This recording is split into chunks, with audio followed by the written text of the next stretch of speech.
حضرت عمر رضی اللہ تعالیٰ عنہ قائد خلافت ہے، بیت المقدس کا محاصرہ کیا گیا، فصیل بڑی اونچی، شہر اندر سے سیلف سفیشینٹ، حملے کا راستہ کوئی نہیں، محاصرہ طول کھینچ رہا ہے لیکن ان کے پاس رسد بھی موجود ہے، پانی بھی موجود ہے، وہ دروازے بند کر کے بیٹھے ہوئے۔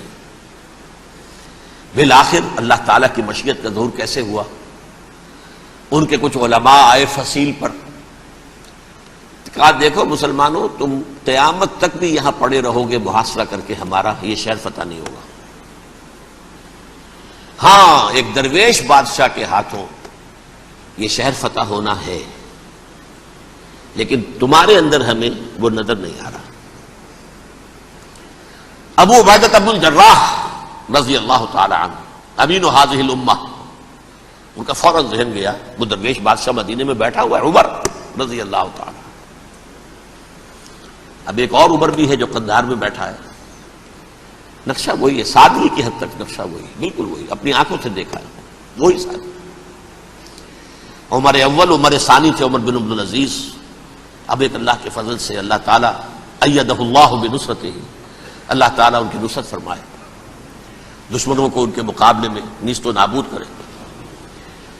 انہوں نے ریکویسٹ بھیج دی کہ حضور تشریف لائیے، یہ شہر فتح ہو جائے گا۔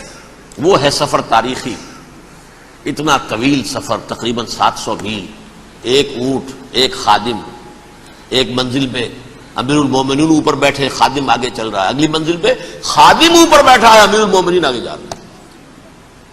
اور جب پہنچے ہیں تو وہ باری تھی خادم کی، انہوں نے ہاتھ جوڑ دیا، حضور خدا کے لیے تم کیا کہیں گے لوگ، وہ میرا برا حال کر دیں گے، تمہیں شرم نہیں آئی؟ امیر المومنین پیدل آگے چل رہے ہیں نکیل پکڑ کر، اور تم بیٹھے ہو اوپر براجمان ہو۔ حضرت عمر فرمایا الدور دورک، نہیں باری تمہاری ہے، بیٹھ۔ اس حال میں پہنچے ہیں، اور پھر یہ کہ ابو عبیدہ بن الجراح آئے ہیں، استقبال کیا ہے تو دیکھا ہے اس حال میں چلے آ رہے ہیں، عمر نکیل پکڑے ہوئے چلے آ رہے ہیں، اور کہتے ہیں کہ کہیں کیچڑ ویچڑ تھا، جوتے خراب ہو گئے تھے، وہ بھی اتار کے ہاتھ میں پکڑے ہوئے، کپڑے تو تھے ہی پھٹے ہوئے۔ انہوں نے کہا کہ حضرت ابو عبیدہ نے، دیکھیے یہ بڑا متمدن ملک ہے، بڑا مہذب علاقہ ہے یہ، آپ ذرا حلیہ اپنا دوست فرما لیں تب جا کے پیش ہم آپ کو کریں گے۔ آپ نے فرمایا نحن قوم اعزنا اللہ بالاسلام، ہم وہ قوم ہیں جنہیں اللہ نے عزت دی ہے اسلام کے ذریعے سے، کپڑوں کے ذریعے سے نہیں، دولت کے ذریعے سے نہیں۔ اسی حال میں گئے ہیں، اوپر سے انہوں نے کھڑے ہو کر نشانیاں دیکھی ہیں، اپنی کتابیں کھولی، ہاں یہ وہی ہے، اچھا لو جی سرنڈر، شہر تمہارے ہاتھ میں۔ خون کا ایک قطرہ نہیں بہا اور بیت المقدس فتح ہو گیا۔ لیکن اس وقت حضرت عمر نے ایک نرمی یہ کی کہ یہودیوں کے لیے بھی اسے اوپن سٹی قرار دے دیا۔ یہ احسان عظیم حضرت عمر کا، اس سے پہلے یہودی آ ہی نہیں سکتا تھا، داخل ہی نہیں ہو سکتا تھا، وہاں وہ آ کر وزٹ نہیں کر سکتا تھا، زیارت نہیں کر سکتا تھا اپنے مقدس مقامات کی۔ حضرت عمر نے یوں سمجھیے کہ تقریباً 550 برس کے بعد ان کے لیے راستہ کھولا ہے کہ ہاں تم آ سکتے ہو، زیارت کر سکتے ہو۔ لیکن یہ عیسائیوں نے لکھوایا معاہدے کے اندر، انہیں یہاں آپ آباد ہونے کی اجازت نہیں دیں گے، لیکن کم وزٹ دی پلیسز، دیکھیں زیارتیں کریں اور جائیں۔ یہ معاہدہ حضرت عمر کا ہے رضی اللہ تعالیٰ، جو پھر خلافت راشدہ کے بعد بنو امیہ نے بھی اس کو آنر کیا، بنو عباس نے کیا، پھر جو ہمارے یہ ترکوں میں اندر خلافت آئی تو ترک خلفاء نے بھی اس معاہدے کی پوری پابندی کی۔ فلسطین میں آ سکتے ہیں یہودی، صرف زائرین کی حیثیت سے، وہاں آباد نہیں ہو سکتے۔ اب آئیے اگلا دور آیا حضرت عثمان کا دور خلافت۔ یہ ہے وہ وقت کہ اب یہود نے امت مسلمہ کی پیٹھ میں چھڑا ڈھونڈا۔ وہ کیسے؟ ایک یہودی عبداللہ ابن سبا اسلام کا لبادہ اوڑھ کر آ گیا، معاشرے کا جائزہ لے لیا، ان میں بنو ہاشم اور بنو امیہ میں جو پرانی کشاکش تھی اس کے کچھ نہ کچھ جراثیم باقی ہیں، اگر ان کو ذرا بھڑکا دے تو مسلمانوں میں انتشار پیدا ہو جائے۔ کہا یہ عثمان کون ہے؟ یہ تو بنو امیہ میں سے ہے، یہ حق تو بنو ہاشم کا ہے، خلافت ان کے پاس ہونی چاہیے، محمد کے تو رشتہ دار وہ ہے صلی اللہ علیہ وسلم۔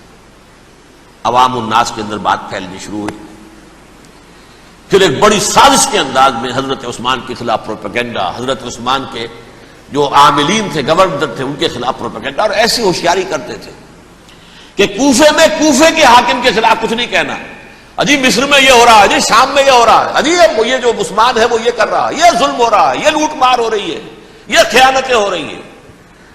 اب نہ تو اس زمانے میں مینز آف کمیونیکیشن، کیسے تصدیق کریں؟ افواہیں تو آپ آج کراچی کے اندر شروع ہو جائے تو پتہ نہیں چل سکتا کسی کو کہ کیا اس میں صداقت ہے کیا جھوٹ ہے، اور بری بات جو ہے فطرت انسانی کی کمزوری ہے وہ فوراً قبول کرتا ہے، کسی کے بارے میں اچھی بات ماننے کو تیار نہیں ہوتا لیکن بری بات تو فوراً تیار ہے۔ بہرحال یہ فتنہ انہوں نے اٹھایا، حضرت علی کی الوہیت کا فتنہ اٹھایا، حضرت عثمان کے خلاف الفتنۃ الکبریٰ برپا کیا، حضرت عثمان شہید ہوئے۔ اس کے بعد 5 برس تک مسلمان ایک دوسرے کی گردنیں کاٹتے رہے، باہمی خانہ جنگی ہوئی، امت کو وہ زخم لگایا ہے جو آج تک جس سے خون رس رہا ہے۔ یہ شیعان عثمان اور شیعان علی تھے جو بعد میں پھر سنی اور شیعہ ہو اور آج تک ہے۔ فتنہ کس نے جگایا؟ ایک عبداللہ ابن سبا یہودی اور اس کے کارندے، شیطان کا ایجنٹ، اور انسانوں میں سے بھی اس کے جو بھی حواریین تھے اور شیطانوں کے اندر سے بھی تھے، انہوں نے بھی اس آگ کو بھڑکایا۔ یہ آپ سوچ لیجئے کہ یہ کس نے وہ زخم لگایا؟ یہودی۔ اگلا دور آیا، خلافت راشدہ ختم ہوئی، بنو امیہ کا بھی دور کافی گزر گیا۔ طارق ابن زیاد 712 عیسوی میں حملہ کرتے ہیں اسپین پر۔ اسپین اس وقت عیسائیت کا بہت بڑا گڑھ، بڑے کٹر ترین عیسائی جو ہے وہ اسپین میں تھے، لہذا یہودیوں کی وہاں بہت پٹائی ہوتی تھی، بہت پٹائی ہوتی ہے، میں بتا چکا ہوں، دشمنی تھی ان کی تو چلی آ رہی تھی عیسائیوں کے ہاتھوں یہودیوں کی، وہ تو سن 300 عیسوی سے ایمپرر کانسٹنٹائن کے بعد سے شروع ہو گئی تھی۔ اس حوالے سے یہودیوں نے اس وقت چالاکی یہ برتی، کچھ راستے واسطے بتائے، کچھ مدد کی طارق ابن زیاد کی۔ طارق ابن زیاد نے انہیں اپنا محسن سمجھا، ہسپانیہ فتح ہو گیا تو یہودی چونکہ محسنین کی فہرست میں آ چکے تھے، انہیں بہت اقتدار نصیب ہوا۔